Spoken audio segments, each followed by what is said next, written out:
হয়তো শহরের মানুষরা টাকার অভাব বুঝে না, এটা মোটামুটি ভাবে গ্রাম অঞ্চলের মানুষ সবাই জানে। আর গ্রাম অঞ্চলের মানুষ যে কতটা পরিশ্রম করে মাথার ঘাম পায়ে ফেলে টাকা উপার্জন করে এটা একমাত্র তারা জানে।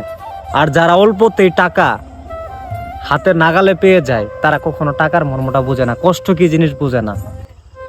তবে গ্রামের মানুষ এবং শহরের মানুষের মধ্যে এতটুকু তফাৎ, যারা বুঝে তারা অবশ্যই মানুষ এবং তাদের মনের মধ্যে অবশ্যই মনুষ্যত্ব আছে।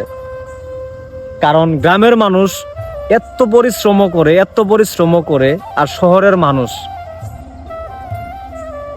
আসলে এগুলা করতে পারবে না, কখনো চেষ্টা করলেও পারবে না। কারণ গ্রামের মানুষ মাথার ঘাম পায়ে ফেলে ভোর দুপুর বেলা রোদের মধ্যে কত ধরনের কাজ করে গ্রামে।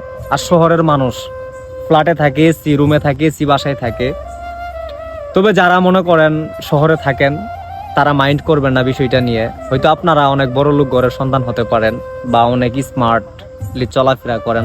আমরা যেহেতু গ্রামের মানুষ, আমরা ওরকম স্মার্টলি ভাবে চলাফেরা করতে পারি না, কারণ আমাদের অনেক কাজ কাম করেই নিজের জীবিকা নির্বাহ করতে হয় বা খাবার খেতে হয়।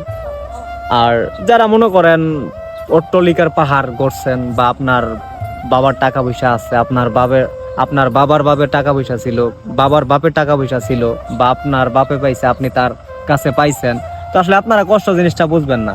তার জন্যই বললাম যে আসলে গ্রাম অঞ্চলের মানুষ মাথার ঘাম পায়ে ফেলে যে টাকাটা উপার্জন করে সেই টাকা থেকে তারা হিসাব করে চলার চেষ্টা করে। কারণ ওই টাকাটা কতটুকু কষ্টের টাকা এটা একমাত্র তারা বুঝে। আর যারা মনে করেন ঢাকা শহরে থাকেন, ফ্ল্যাট বাসায় রুম ভাড়া দেন, প্রতি মাসে টাকা পান 2-4 লাখ বা এরকম, তারা কখনো গ্রামের মানুষের কষ্ট বুঝবেন না। আর আমি যেহেতু গ্রামের মানুষ, আমি কোনো সময় অহংকার করে কারোর সঙ্গে কোনো কথা বলি না। কেন বলি না? যেহেতু আমি গ্রামের মানুষ। ক্ষেত, হয়তো অনেকেই বলে যে ক্ষেত গাউয়া, আমরা গাউয়া গ্রামের মানুষ বলতেই পারেন। আসলে আপনাদের মতো ওরকম অট্টালিকার পাহাড় আমগো নাই, আমগো কষ্ট করে খাইতে হয় সবসময়। আমরা কষ্ট জিনিসটাই চিনি যে না, এই কষ্টটা করলে আমার এই টাকাটা আসবে বা এটা করলে এটা আসবে। তবে যাই হোক, কোনো সময় গরিব অসহায় মানুষদেরকে আপনারা যারা বড় লোক আছেন কখনো অবহেলা করেন না। কারণ মানুষের অভিশাপ আল্লাহ তাআলা সমপরিমাণে লিখে।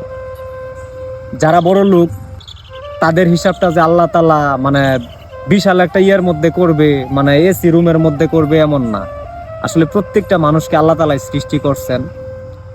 সো মানুষের সঙ্গে ভালো ব্যবহার করার চেষ্টা করবেন। গরিব ধনী এটা আল্লাহ তাআলাই বানাইছে।